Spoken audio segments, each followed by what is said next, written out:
इस कहानी ने मुझे बहुत मोटिवेट किया, सोचा आपसे शेयर कर दूं। कहानी शुरू होती है एक छोटे से गांव में। सुबह की पहली किरण भी नहीं निकली थी और गौरी रसोई में खाना बना रही थी, क्योंकि उसे पता था जिस घर में बहू देर तक सोती है वहाँ बरकत नहीं होती। सास बोली, इतनी जल्दी क्यों उठ जाती है? दिखावा मत कर। गौरी ने मुस्कुराकर कहा, दिखावे के लिए तो सूरज भी नहीं निकलता, फिर मैं कौन होती हूँ। उसका पति रमेश बेरोजगार था और मोहल्ले वाले कहते थे, बेवकूफ बहू है, इतना काम करती है, बदले में मिलता क्या है? कुछ भी नहीं। लेकिन गौरी जानती थी जब तक मैं ठकूंगी नहीं तब तक किस्मत चमकेगी नहीं।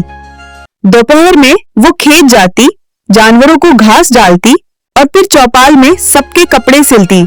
हर धागा उसकी उम्मीद से बंधा होता था। एक दिन उसकी सास ने सबके सामने उसे जलील कर दिया। बिना दहेज की बहू हो, तेरी औकात क्या है? गौरी की आंखें नम थी, लेकिन फिर उसने जवाब दिया, औकात वो नहीं जो साथ लाई थी, औकात वो है जो बना रही हूँ। उस रात उसने चुपके से मोबाइल उठाया और YouTube पर कढ़ाई डिजाइन्स देखे। सिलाई सिर्फ कपड़ों की नहीं, किस्मत की भी होती है। अगले ही हफ्ते उसने गांव की लड़कियों को भी सिखाना शुरू किया।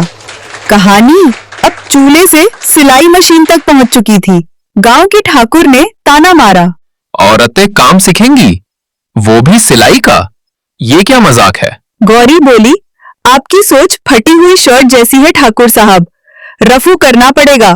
ठाकुर गुस्से में वहां से चला गया। कुछ महीनों में गौरी का स्टिचिंग ग्रुप पूरे जिले में मशहूर हो गया। अब लोग सास से बोलते, आपकी बहू तो हीरो निकली। लेकिन एक दिन सब कुछ टूट गया। सिलाई सेंटर में आग लग गई। गौरी बस चुप खड़ी रही, जैसे उसके सपनों की राख उड़ रही हो। तभी पीछे से आवाज आई, गौरी दीदी, हम फिर से शुरू करेंगे, आप हिम्मत मत हारो। उन सब औरतों की हिम्मत देख गौरी मुस्कुराई और बोली, जिसकी मेहनत में माँ की दुआ हो उसका धागा कभी टूटता नहीं। अब गांव की हर लड़की उसके साथ थी और हर सास उसे आदर्श बहू मानने लगी।